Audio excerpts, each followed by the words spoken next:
Last night, the Denver Nuggets did something I thought would have never happened as they officially swept the LA Lakers and are headed to their first NBA Finals appearance in franchise history. Today, I want to break down and go over the resilience and toughness that the Nuggets showed, where the Lakers went wrong, and just why this Nuggets team is so special. Also, if you guys enjoy the video, then make sure to give it a like as it helps out a lot, and if you enjoy the NBA, then make sure to hit that subscribe button and notification bell. So as mentioned, the Denver Nuggets completed their sweep of the LA Lakers last night as they won Game 4 by a score of 113 to 111 and are now advancing to the 2023 NBA Finals. Once again, this felt like a game that the Lakers had in their hands, yet Denver came back and was able to pull out the victory. At this point, though, it's clear that these games were less about LA blowing a lead and more about Denver's resiliency and ability to rally. Denver clearly had the better team and roster overall, so Denver winning shouldn't be what was so surprising, but what was surprising was the adversity that they showed, in my opinion. The play calling of Mike Malone, as well as the tough shots that guys like Jokic and Murray were hitting, deserve some credit as well. But let's just get into the game footage now and break down just how the Nuggets pulled the sweep off. With all the talk about Rui Hachimura guarding Jokic, Denver countered with having Gordon screen for Jokic to get the Lakers to switch. They flow into wedge action, AD's pursuing, Reeves is trying to help, and it gets KCP open for a three. Jamal Murray the whole series was putting pressure on the Lakers with his movement, and this play right here was no exception, especially for the whole night, as he gets the handoff, and then you have Rui on Jokic, so he's dropped back, AD showing help, and Murray drives to the rim for the score. Denver began to poke at matchups last night, and you could see Jokic screens for Gordon, Rui steps up, AD's behind, and Jokic is able to roll to the rim and finish. If there's one player that doesn't deserve to be criticized for his performance in this series, it's 1000% LeBron James. D'Angelo Russell didn't start last night, and he came in off the bench, I guess due to his inefficiency. Right here, he drives for the help to make sure he get Gordon off LeBron so he could get him open for this three ball. With Rui on Jokic, Denver goes right to the post, and you have AD showing help, but Gordon's able to cut for the lob. LeBron continued to do what he had to try and keep his team in this game and the series. D'Angelo Russell did a great job of playmaking in the first quarter, as right here he gets the screen with Jokic in a drop and Green in early at the nail, and he's able to get a nice pass and kick to LeBron for three again. Tristan Thompson finally got some minutes for the Lakers, and he switches on to Jamal Murray. And Jamal Murray just went right to work on him for the step-back J. Another switch happened from the Lakers here, but this time it actually worked out positively for them.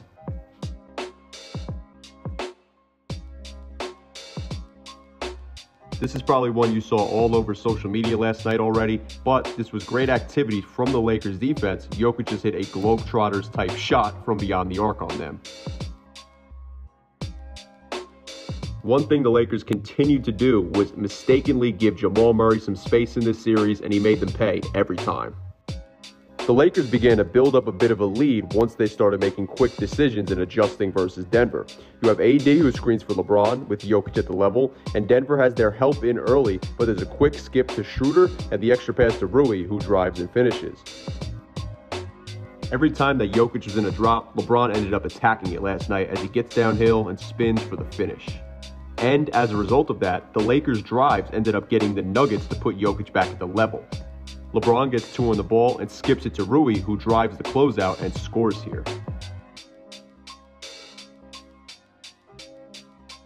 Once again, the Lakers' biggest mistake the whole series was giving Jamal Murray space. Right here, Gordon screens for Jokic, and the Lakers don't switch and put two on the ball. And somehow Jokic got this wild pass to MPJ for three. Once again, the quick decisions were key for the Lakers as AD screens for LeBron in the corner, and you have Jokic again working to get to the level, and you can keep an eye on it as you can see LeBron works to engage Jokic, and you have a great pass to find AD under the rim. This play right here kind of sums up every reason that the Nuggets won this series, as you have the great rim protection and defense overall, their great work in transition, as well as their terrific rebounding, especially on the offensive glass. Right here, Schroeder screens for LeBron, and the Nuggets switch, but they have Gordon showing early help at the nail. And like I said, the Nuggets defense and rebounding in the third quarter last night just simply killed the Lakers. The pass and cut plays were honestly terrific for the Nuggets in this series, and they really made the Lakers pay, as you have the handoff with the pick and roll without letting the defense load up, and Porter Jr. is able to turn the corner and finish. Here, Gordon and Jokic set up the screen for Murray, and the little thing to watch is how Murray attacks off the first screen. You have AD in a drop, and it ends up in a late switch, and now it's a pass to Jokic posting up versus Rui, and he gets it to fall.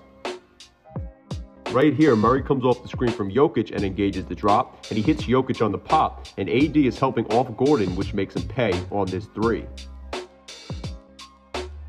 Here, Jokic was used off ball as he comes off a stagger and then attacks, and it's a good job by him to keep Rui helping on him so he can hit Brown under the basket for the lay-in.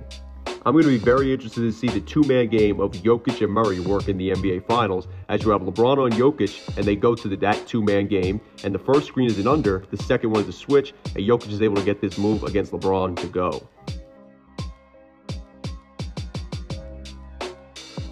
Here, Schroeder screens for LeBron to get Murray in action, and Denver switches. LeBron goes right into the post-up, and Davis bodies his way in there for the rebound and slam. I feel like this play was a bigger kind of example of what went wrong in this series for LA, as right here you have a great play with LeBron in a pick and roll and Jokic at the level, and LeBron does a great job of passing versus Denver's help, and he gets Schroeder open, who just misses the three. Trying to hold on to their lead, Jokic screens for Murray and the Lakers switch, and AD does a good job of kicking Schroeder out of the matchup, but Jokic simply could care less.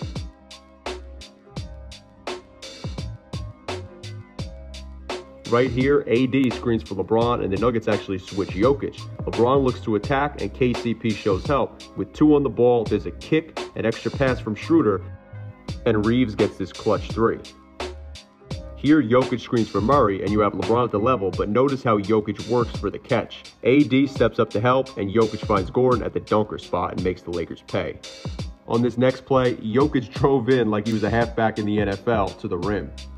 Right here, Jokic switched on to LeBron again, and the pressure of the Nuggets defense prevented a potential three-ball to take the lead.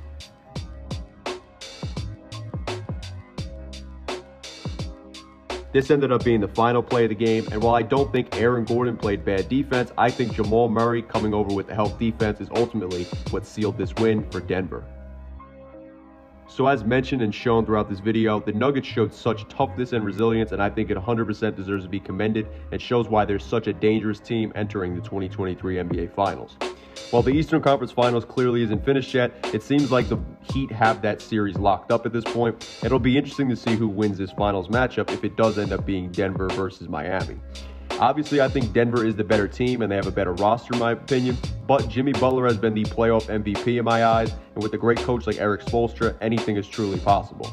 I do see the Nuggets being crowned 2023 NBA champions if that ends up being the matchup, or really even if the Celtics win, I could see Denver winning either way. But this matchup should be interesting, like I said, and I believe anything is possible, so we'll have to see what happens come Monday night.